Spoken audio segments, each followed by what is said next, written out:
નમસ્કાર વિદ્યાર્થી મિત્રો, ધોરણ 12 સાયન્સ જીવ વિજ્ઞાન. વિદ્યાર્થી મિત્રો, આજના વિડીયોના અંદર આપણે સ્તન ગ્રંથિ દર્શાવતા છેદની રેખાકૃતિ દોરી અને એના નામ નિદર્શન કેવી રીતે કરવું એ બધાની માહિતી જોવાની છે. વિદ્યાર્થી મિત્રો, તમે અહીંયા જોઈ શકો છો કે અહીંયા આકૃતિ આપેલી છે, બરાબર, જે સ્તન ગ્રંથિ દર્શાવતા છેદની રેખાકૃતિને બતાવેલી છે. સ્તન ગ્રંથિ દર્શાવતા છેદની રેખાકૃતિ, બરાબર. તો વિદ્યાર્થી મિત્રો, ખાસ આકૃતિ જો નામ નિદર્શન સહિત પૂછાય તો આ રીતે આકૃતિ દોરી એનું નામ નિદર્શન કરવાનું છે. અહીંયા આપણે નામ નિદર્શન જોઈ લઈએ. વિદ્યાર્થી મિત્રો, પહેલા અહીંયા તમે જોઈ શકો છો, પહેલા તો આપણે જાણીએ છીએ કે એક જોડ સ્તન ગ્રંથિ એ સ્ત્રીના અંદર હાજર હોય છે, બરાબર. જ્યારે પ્રસવની પ્રક્રિયા થઈ જાય એટલે કે બાળકનો 9 મહિનાનો ગર્ભનો વિકાસ થયા બાદ બાળક જ્યારે ગર્ભમાંથી બહાર આવે ત્યારે વિવિધ શરીરના અંતઃસ્રાવની મદદથી ચોક્કસ રીતે આ સ્તન ગ્રંથિનો વિકાસ થઈ અને આ સ્તન ગ્રંથિમાંથી દૂધનો સ્ત્રાવ થતો હોય છે, બરાબર. એટલે કે બાળકના પોષણ માટે સ્તન ગ્રંથિનો વિકાસ થાય છે, એમાંથી દૂધનો સ્ત્રાવ થતો હોય છે. વિદ્યાર્થી મિત્રો, પહેલાં એ રચનાની વાત કરીએ આપણે અલગ અલગ. તમે જોઈ શકો છો કે પહેલું તો સૌથી ઉપર અહીંયા મેદની રચના બતાવી છે કે જે અહીંયા અલગ અલગ મેદ બતાવી છે, બરાબર. મેદ એટલે ચરબી હોય, બરાબર. બીજું, એના પછી તમે જોઈ શકો અહીંયા સ્તનખંડો બતાવવામાં આવ્યા છે. આ બધા સ્તનખંડો છે, બરાબર. એ ચોક્કસ રીતે એક સ્તન ગ્રંથિમાં અલગ અલગ સંખ્યામાં સ્તનખંડો આવેલા હોય છે. એ બધી રચના ભેગી થઈને નીચે સ્તન કુપિકાઓ બતાવેલી છે, બરાબર. સ્તન કુપિકાઓ ભેગી થઈ અને સ્તન નલિકા બનાવે છે. તમે અહીં જોઈ શકો છો વિદ્યાર્થી મિત્રો, સ્તન કુપિકાઓ ખરી, બરાબર. અહીંયા બધી ભેગી થઈને આગળ જઈને એ અહીંયા એક્ઝેક્ટ અહીંયા એ સ્તન નલિકા બનાવે, બરાબર. સ્તન નલિકાઓ ભેગી થઈને ચોક્કસ રીતે તુંબિકાની રચનામાં રૂપાંતરિત થાય. આ રીતે તુંબિકાની રચનામાં રૂપાંતરિત થાય, બરાબર. છેક આગળ જઈ ને એ દૂધ નળી બનાવે છે અને આ દૂધ નળી દ્વારા દૂધ બહાર આવે અને છેલ્લે જ્યારે બાળક દ્વારા દૂધના પીવાની પ્રક્રિયા થાય ત્યારે આ નિપલમાંથી દૂધનો સ્ત્રાવ થતો હોય છે, એટલે કે દૂધ નીકળતું હોય છે. સૌથી ઉપરનું જે આવરણ ખરું, બરાબર, એ તંતુપેશી છે. તો વિદ્યાર્થી મિત્રો, અહીંયા ચોક્કસ રીતે જે નામ નિદર્શન બતાવ્યું છે એ પહેલાં સૌથી આગળની ભાગના નામ નિદર્શનની વાત કરી. તો વિદ્યાર્થી મિત્રો, જે સ્તન ગ્રંથિની રચના કરી, બરાબર, એ શરીર સાથે જોડાયેલી છે. ત્યાં અહીંયા તમે જુઓ એ પાંસળીનો ભાગ બતાવ્યો, આ ભાગ બતાવ્યો છે એ પાંસળીનો ભાગ બતાવ્યો છે, બરાબર. હવે પાંસળી વચ્ચેના જે સ્નાયુ કીધા છે એ આ ભાગને કીધું છે આંતરપાંસળી સ્નાયુ. તમે જુઓ પાંસળી વચ્ચેનો સ્નાયુનો ભાગ એટલે આંતરપાંસળી સ્નાયુ. અને એ એક્ઝેક્ટ આખી આ રચના બતાવેલી છે એ કઈ છે તો પેક્ટોરાલિસ મેજર સ્નાયુ, બરાબર. રેડ કલરનું હું બતાવું છું, એ બધા સ્નાયુ છે પેક્ટોરાલિસ મેજર સ્નાયુ. તો વિદ્યાર્થી મિત્રો, અહીંયા અલગ અલગ નામ નિદર્શન થયું. ફરી એકવાર નામ નિદર્શન જોઈ લો, કારણ કે કદાચ વળી એવું પૂછાઈ શકે કે સ્તન ગ્રંથિ દર્શાવતા છેદની રેખાકૃતિ દોરી સમજાવો. હવે 3 માર્કનું ક્વેશ્ચન હોય તો 3 માર્કનું લખાણ, 3 માર્કના લખાણમાં 3 માર્કના ક્વેશ્ચનમાં 1.5 માર્કનું લખાણ, 1.5 માર્કની આકૃતિ ગણાતી હોય તો સૌથી પહેલાં તમે જોઈ શકો છો કે અહીંયા મેદની રચના બતાવી છે પહેલાં તો, બરાબર. એના પછી સ્તનખંડો બતાવે છે, એના અંદર રચના ભેગી થઈને સ્તન કુપિકાઓ બનાવો, સ્તન કુપિકાઓ ભેગી થઈને સ્તન નલિકા બનાવે છે, સ્તન નલિકા ભેગી થઈને તુંબિકા બનાવે, તુંબિકા ભેગી થઈને દૂધ નળી બનાવે છે, છેલ્લે નિપલ દ્વારા દૂધનો સ્ત્રાવ બહાર થતો હોય. આગળની જે રચના બનેલી છે તંતુપેશીની બનેલી છે. એ રીતે પાછળની વાત કરીએ તો વિદ્યાર્થી મિત્રો, આ બધી રચના છે એ પાંસળીની છે. પણ તમે પણ જાણો છો કે પાંસળી વચ્ચે આવેલા સ્નાયુ એટલે આપણે એને કહીશું આંતરપાંસળી સ્નાયુ. તમે જો અહીંયા બતાવેલા છે કે પાંસળી વચ્ચેના સ્નાયુ એટલે કયા તો આંતરપાંસળી સ્નાયુ, બરાબર. અને આ જે રચના બતાવી છે એક્ઝેક્ટ એ બધી રચના છે પેક્ટોરાલિસ મેજર સ્નાયુ, પેક્ટોરાલિસ મેજર સ્નાયુ, બરાબર. તો આ વાત થઈ આપણે નામ નિદર્શનની. હવે વિદ્યાર્થીઓ નામ નિદર્શન સહિત લખાણને પણ સમજીએ. જુઓ, પહેલું તો અહીંયા તમે દરેક સેન્ટેન્સને સમજજો કે ભાઈ ક્રિયાશીલ સ્તન ગ્રંથિ, ગ્રંથિ એટલા માટે કીધું કારણ કે ગ્રંથિ શબ્દ આવે તો સમજી લેવાનું હંમેશા કંઈકનો સ્ત્રાવ થતો હોય, એ પણ અંતઃસ્ત્રાવની અસર દ્વારા. તો અહીંયા પણ અંતઃસ્ત્રાવની અસર દ્વારા સ્તન ગ્રંથિમાંથી દૂધનો સ્ત્રાવ થાય, બરાબર. એ બધા જ માદા સસ્તનોની લાક્ષણિકતા છે. હવે તમને ખબર છે કે આપણે ધોરણ 11 સાયન્સમાં પ્રાણી સૃષ્ટિનું વર્ગીકરણ ભણ્યા હતા, એના અંદર છેલ્લામાં છેલ્લો વર્ગ જોયો હતો સસ્તન. તો સસ્તનની લાક્ષણિકતા જે હતી કે જે સજીવો સ્તન ગ્રંથિ ધરાવતા હોય એ, અને માદા સસ્તનના અંદર સ્તન ગ્રંથિનો વિકાસ થયેલો એ એની લાક્ષણિકતા કહેવામાં આવતી હોય છે. અહીંયા તમે જોઈ શકો એની લાક્ષણિકતા છે.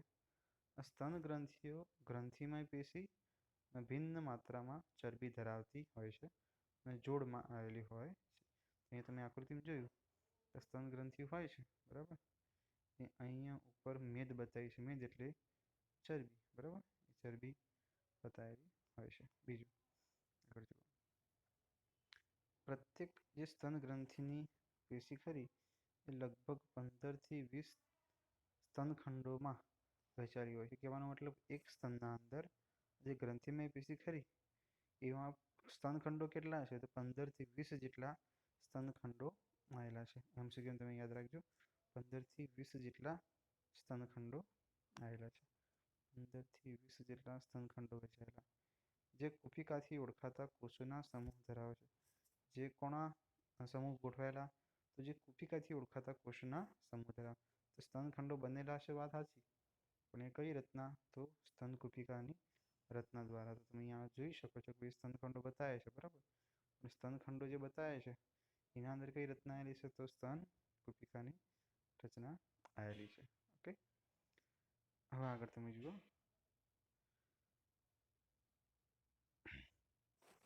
કુપિકાના કોષો દ્વારા સ્રવતું દૂધ કે કુપિકાના પોલાણમાં સંગ્રહ પામે.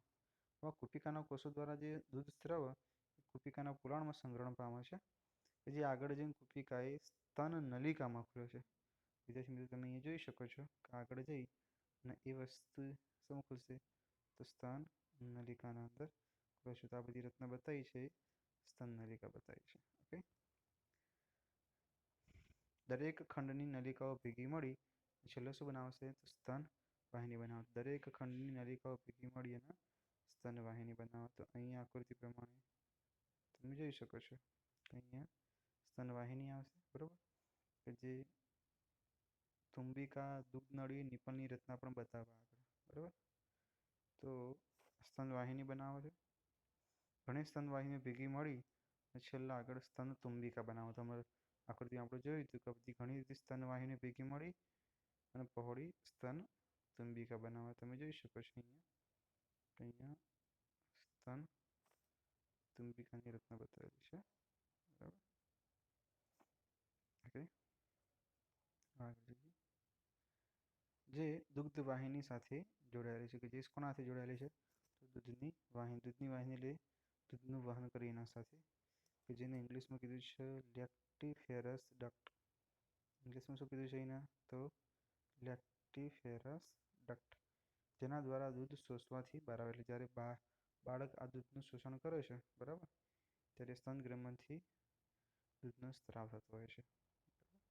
અહીંયા આ રહી નામ નિર્દેશનની આકૃતિ બતાવેલી છે, એટલે કહેવાનો મતલબ સ્તન ગ્રંથિ દર્શાવતી છેદની રેખાકૃતિ છે. લખાણ આપણે ફરીથી એકવાર જોઈ લઈએ વિદ્યાર્થી મિત્રો. શું કીધેલું છે? તો ક્રિયાશીલ સ્તન ગ્રંથિ એ બધા જ માદા સસ્તનોની લાક્ષણિકતા છે. બીજું, આ સ્તન ગ્રંથિ એ ગ્રંથિમય પેશી અને ભિન્ન માત્રામાં ચરબી ધરાવે છે, બરાબર. પ્રત્યેક સ્તનની ગ્રંથિમય પેશી એ લગભગ 15 થી 20 સ્તનખંડોમાં વહેંચાયેલી છે, જે કુપિકાથી ઓળખાતા કોષોના સમૂહ ધરાવે. કુપિકાના કોષો દ્વારા સ્રવતું દૂધ કે જે કુપિકાના પોલાણમાં સંગ્રહ પામે છે અને કુપિકા એ સ્તન નલિકાઓમાં ધીમે ધીમે ખુલે છે. હવે દરેક ખંડની આ નલિકાઓ ભેગી મળી અને શું બનાવે? તો સ્તન વાહિની બનાવે છે. અહીં બતાવ્યું છે કે બધી નળીઓ ભેગી થઈ અને સ્તન વાહિની બનાવે. ઘણી સ્તન વાહિનીઓ ભેગી મળી સ્તન તુંબિકા બનાવે છે, જે દુગ્ધ વાહિની સાથે જોડાય અને છેલ્લે બાળક જ્યારે આ દૂધ શોષાય તો એમાંથી દૂધ નીકળતું હોય છે. તો વિદ્યાર્થી મિત્રો આ વાત થઈ સ્તન ગ્રંથિ વિશેની. હવે એના પછીનો ખૂબ જ મહત્વનો મુદ્દો છે જન્યુ જનન. જન્યુ જનનમાં તમને ખબર છે કે ભાઈ નરજન્યુનું જનન અને માદાજન્યુનું જનન. વિદ્યાર્થી મિત્રો, આ ચેપ્ટરના અંદર હવે તમે જુઓ એ આગળ અહીંયા એક ચાર્ટ આપેલો છે. અહીંયા ચાર્ટમાં તમે જોઈ શકો છો કે શુક્રકોષ જનન, અંડકોષ જનન એ બતાવ્યું છે. અહીંયા શુક્રકોષ જનન બતાવેલું છે, બરાબર. એક્ઝેક્ટ અહીંયા નીચે અંડકોષ જનન લખેલું તમે જુઓ, તીર મારીને બતાવ્યું છે આપણો શુક્રકોષ જનન, અંડકોષ જનન. તો અહીંયા બંને, અહીંયા શુક્રકોષ જનન, આ સાઈડ અંડકોષ જનનનો ચાર્ટ બતાવ્યો. હવે આ વખતના બોર્ડની એક્ઝામમાં તમારે 4 માર્કનો જે ક્વેશ્ચન પૂછાય એના અંદર એવું પણ પૂછાય છે કે શુક્રકોષ જનનની માહિતી આપો ચાર્ટ સહિત, અથવા તો એવું પૂછાય કે શુક્રકોષ જનનનો ચાર્ટ દોરી વિસ્તૃતમાં સમજાવો, અથવા તો આ ક્વેશ્ચન પૂછાય તો અંડકોષ જનનનો ચાર્ટ દોરી વિસ્તૃતમાં સમજાવો. તો બંને તમારે ચાર્ટ દોરવા ખૂબ જ જરૂરી છે, બરાબર. હવે વિદ્યાર્થી મિત્રો, એના સાથેનું જે લખાણ કરું એકદમ ઇઝી રહેશે. અને અહીંયા તમે જોઈ શકો છો કે જો શુક્રકોષ જનનની ચર્ચા કરવામાં આવે તો પહેલાં શુક્રકોષની માહિતી પણ આપી છે. તો અહીંયા સાઈડમાં જો શુક્રકોષની રચના પણ બતાવી છે, શુક્રકોષની તમારે રચના કરી એ પણ સમજવાની રહેશે. હવે વિદ્યાર્થી મિત્રો, અહીંયા જે જન્યુ જનન બતાવ્યું છે, બરાબર, જન્યુ જનન કેવી થાય છે એ બધાની માહિતી આપણે નેક્સ્ટ વિડીયોના અંદર જોવાના છીએ. હાલ પૂરતી આ એક આકૃતિ કરીને એ ખાલી તમારે યાદ રાખવાની છે, કારણ કે શરૂઆતમાં તમે યાદ કરો, આપણે વાત કરી હતી સેરોટોલી કોષો, બરાબર. એ બધા જે કોષો હતા, લેડિંગના કોષો, એ બધી ચર્ચા કરી હતી. એ જ રીતે અહીંયા પણ એક આકૃતિ આપી એ રીતની જ છે. ખરેખર આરી આકૃતિ આપી છે જૂના સિલેબસમાં તમારે એ સેરોટોલી કોષોવાળી જે મેં થિયરી સમજાવી હતી એ આરી આકૃતિ ત્યાં મૂકેલી હતી. પણ હાલ અહીંયા શુક્રકોષ જનનના અંદર, એટલે કે જન્યુ જનનમાં હાલ અહીંયા આકૃતિ આપેલી છે. નીચે તમે જોયું લખેલું છે કે ભાઈ વિસ્તૃત, બરાબર, વિસ્તૃત કરેલ શુક્રોત્પાદક નલિકાઓ છેદ દર્શાવતી આકૃતિ. વિસ્તૃત કરેલ શુક્રોત્પાદક નલિકાનો છેદ એ શુક્રોત્પાદક નલિકા બતાવવામાં આવી છે. તમે ધ્યાનથી જોઈ શકો છો કે ભાઈ જો સૌથી આ સ્તર જાડું કહેવામાં આવે તો તમે ધ્યાનથી જુઓ, એ આ જે આખી દિવાલ ખરી, બરાબર, એ દિવાલ ધીમે ધીમે અલગ અલગ કોષોનું નિર્માણ કરે. તો પહેલાં આ કોષ છે એ આદિ શુક્રકોષ કીધા. આ બધા અહીંયા, બરાબર. આદિ શુક્રકોષમાંથી ધીમે ધીમે શુક્રકોષ બને. આદિ શબ્દ આવે એટલે સમજી લેવાનું કે ધીમે ધીમે બનતા થયા છે અથવા તો બની રહ્યા છે, એટલે આદિ શુક્રકોષ કીધા. પછી અહીંયા વિકાસ પામ્યા એને પ્રાથમિક પૂર્વ શુક્રકોષ કીધો. હજુ થોડા વિકાસ પામે એટલે આપણે એને દ્વિતીય શુક્રકોષ કીધો, દ્વિતીય પૂર્વ શુક્રકોષ કીધો. પછી એરિયા પ્રશુક્રકોષનું નિર્માણ પામે. છેલ્લે અહીંયા તમે જો બધા શુક્રકોષનું નિર્માણ, બધા પૂંછડીવાળા જે બતાવ્યા છે એ પરિપક્વ શુક્રકોષ બની ગયા. ફરીથી એકવાર જોઈ લઈએ. નામ દિવસનું જો સૌથી ઉપર આદિ શુક્રકોષ છે, એના પછી સેરોટોલી કોષો વચ્ચે આપેલા, આપણે વાત થઈ ગઈ સેરોટોલી કોષનું કામ શું છે. તો એના પછી પ્રાથમિક પૂર્વ શુક્રકોષ, એના પછી દ્વિતીય પૂર્વ શુક્રકોષ, એના પછી પ્રશુક્રકોષ, સૌથી અહીંયા છેલ્લે જે વિકાસ પામેલા છે એ કોણ છે, તો શુક્રકોષની રચના બતાવી છે. તો આ જે જન્યુ જનનનો મુદ્દો ખરો વિદ્યાર્થી મિત્રો, એ આપણે નેક્સ્ટ વિડીયોના અંદર જોઈશું. હાલ આપણે સ્તન ગ્રંથિવાળી જે થિયરી ખરી એની માહિતી જોઈ લીધી છે.